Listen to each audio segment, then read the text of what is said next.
Hey, welcome back. I'm Admiral J. Farabi, and this is the Unexplained Archive.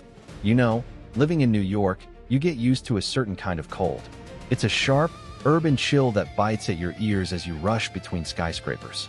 But it's nothing like the cold I want you to imagine today. A cold so absolute it can freeze time itself. A cold that preserves secrets in a vast, silent desert of ice. And according to some, that cold is hiding the remains of giants. Today, we're diving into one of the most enduring and controversial mysteries of the 20th century, Operation High Jump and the Forbidden Diary of Admiral Richard E. Byrd. It's a story that starts as a straightforward military expedition and spirals into tales of lost civilizations, hidden lands, and beings that defy our understanding of history. So let's set the stage. It's 1946, just after World War II. The United States Navy launches its largest expedition to Antarctica. The official name is the United States Navy Antarctic Developments Program, but we know it as Operation High Jump. It was massive.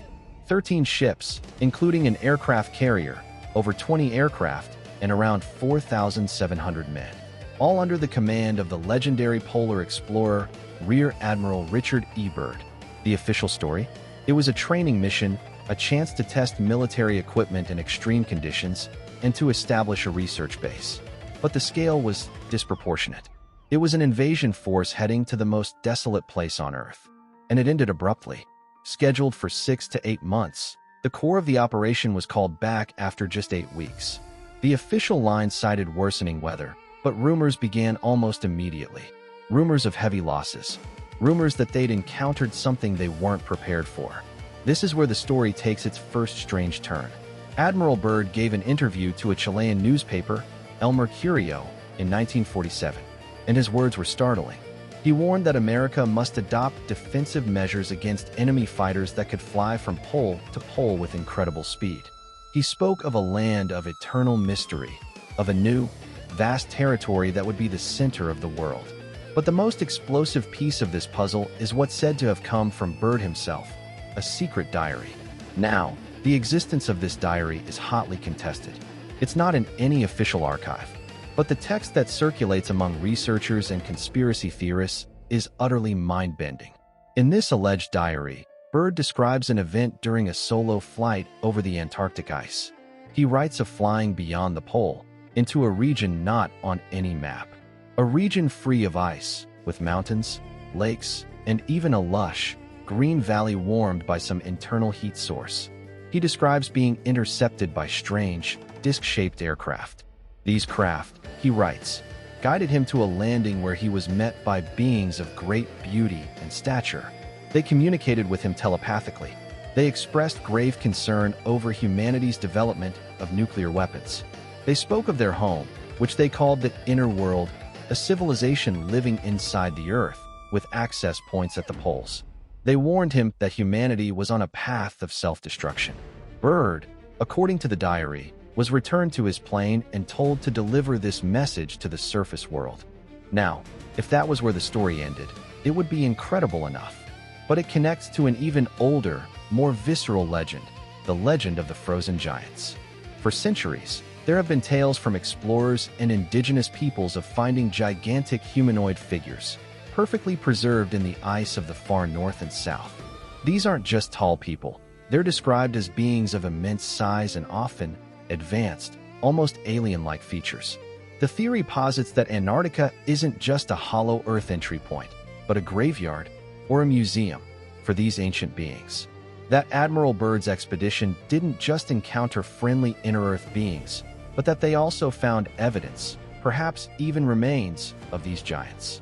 And that this discovery was so paradigm-shattering, so dangerous to our established understanding of human history and evolution, that it had to be covered up immediately. Hence the rushed retreat. Hence the silence. So let's analyze this. As an engineer, I look at the facts of Operation High Jump. The sheer logistical scale suggests an objective far beyond simple training. The abrupt end is peculiar for a mission of that cost and prestige.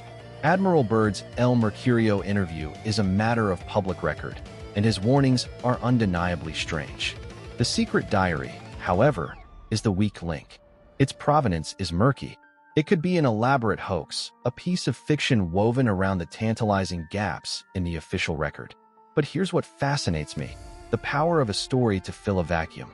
When official explanations feel insufficient, mythology rushes in.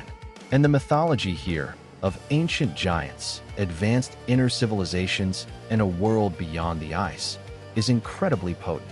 It taps into a deep, human curiosity about the blank spaces on the map. Antarctica is our last true frontier, a continent-sized vault. What could be more compelling than the idea that it holds the ultimate secrets of our past? From my perspective, as a storyteller living between the structured logic of engineering and the boundless realms of mystery, I find a profound metaphor here. We all have our own Antarcticas, vast, internal landscapes we've mapped only at the edges. We conduct our own operations high jump into our depths, sometimes retreating hastily when we encounter something that challenges our entire sense of self.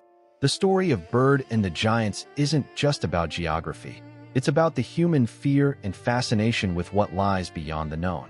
It's about the forbidden diary we all keep, the one that holds our most unexplainable experiences, the ones that don't fit the official record of our lives. Whether you believe Admiral Byrd flew into a hidden valley and met telepathic beings, or that he was a victim of a polar mirage and a burgeoning Cold War disinformation campaign, the mystery endures. It endures because it asks a fundamental question. In an age of satellites and Google Earth, do we truly believe we've discovered everything? Or are there still places, stories, and truths frozen in time, waiting for the right moment to thaw? Thank you for joining me on this journey into the ice. I'm Admiral J. Farabi.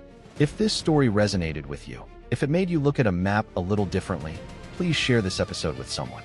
Help us uncover more mysteries together. The Unexplained Archive is a production of Light Not Studios. You can find more deep dives into the strange and the hidden at lightnotstudios.com. Until next time, keep wondering.